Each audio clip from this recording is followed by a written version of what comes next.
Okay, so I'm back in my apartment and I want to talk about my experience using the X-E4 for video, the things I like, the things I didn't like. First of all, it didn't feel that much different from using my X-H1, except that it has no IBIS, but it is much lighter and smaller. The flip up screen was also a huge benefit, especially when I put the camera down on my tripod. I could see myself and I was able to frame my shots nicely and much faster than on my X-H1, where the screen can only flip up like this. Obviously the downside is you can't really put a microphone on top. I did use my Rode Wireless Go system, and you can plug it onto your strap so it's not in the way. Continuous autofocus works great for video on the X-E4, much better than on my X-H1. On my X-H1 the focus always hunts a little bit, it never stays on the subject. On the X-E4 on the other hand, when you activate face tracking, then the camera usually stays on your face, which is nice. And my AFC custom settings are tracking sensitivity +1 and AF speed -2. I also really like the image quality you get. Basically it's exactly the same look I get on my X-H1 because I shoot DCI 4K, 100 megabits per second, a Turner film simulation, and let me tell you my settings. So I use a Turner. White balance is usually set to ambience priority, and I have dynamic range to 100. And tone curve I have -2 highlights and -1 shadows. Usually I edit my Turner footage in post, put in a little bit more contrast afterwards. Color is at +3 because I like to have a little bit more color. Sharpness -3 and high ISO noise reduction -4. So I know that a lot of people are looking at the XS10 and the X-E4 because they are so similar in terms of price. If I'm real honest with you guys, then I would probably buy the XS10. Personally, it would fit my needs better because I'm using this camera mostly for video. The fact that it's a great stills camera is just a nice bonus.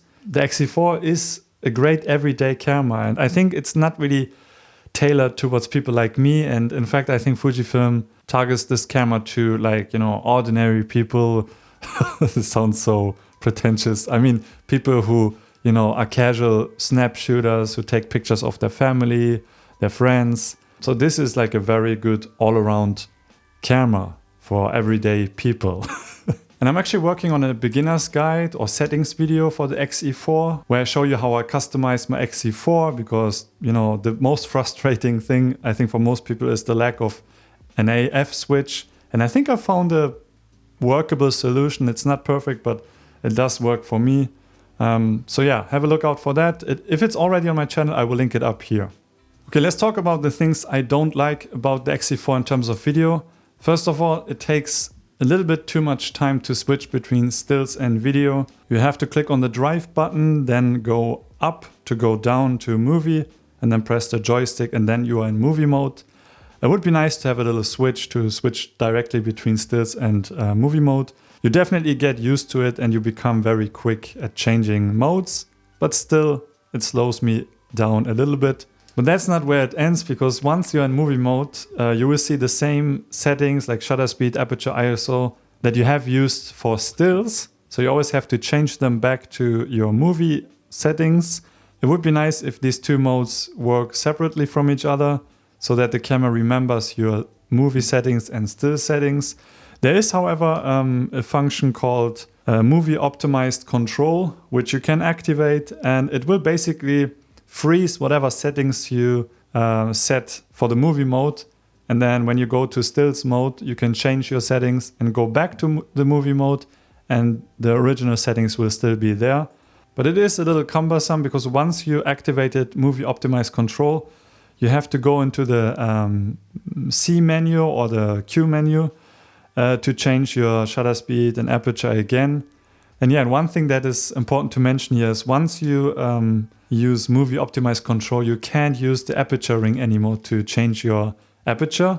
And for that fact alone, I don't use movie optimized controls that much, because I need to be able to change my aperture fast. But again, I don't think this camera is made for people like me who are control freaks. So for someone who just wants to casually shoot video, I would say get the 18-55 because it's stabilized. and use it for stills and video. And then I would set the movie mode to fix shutter speed, aperture at auto and ISO at auto, and then use AFC and face tracking. And then you don't really need to worry about exposure. The downside is the exposure compensation does not work, so you can't counter the auto exposure. Maybe play around with the photometry settings. I usually have face tracking activated, and then it will always exposure for the face. So if you're mostly filming people, then that would be probably my choice. Another thing that I didn't really like that much was the internal microphone. Most of the X-E4 clips in this vlog were shot just using the internal mic. And I set the microphone gain to auto. And the problem is you really need to be close to the camera so that the audio sounds acceptable. So cheap and expensive. Cheap and expensive. Easy and complicated. So cheap and expensive. Cheap and expensive. Easy and complicated. So if you can use a microphone, I would probably use the Rode Video Micro because it's very small. And at the same time, you can still flip the screen up and see what's going on a little bit better than, you know, having a microphone like this, which is very big and then you can't see anything. So if video is your focus, I would definitely invest in a little microphone and that just sits on the camera, that is not in the way of taking pictures maybe. I mean, I will definitely use this once, you know, our son is born, then I will probably want to have a camera that can shoot video quick and easy. So this will probably be my dad camera. Yeah, and that is basically it. Overall, I really like the X-E4 for video. It fits, you know, my needs, and hopefully this video demonstrates the way I use this camera. There are of course some limitations because of the lack of customizable buttons. But as I said, I'm working on a settings video. Again, it's linked up here or in the description where I go more into depth into how I customize the camera and also focus more on the stills aspect.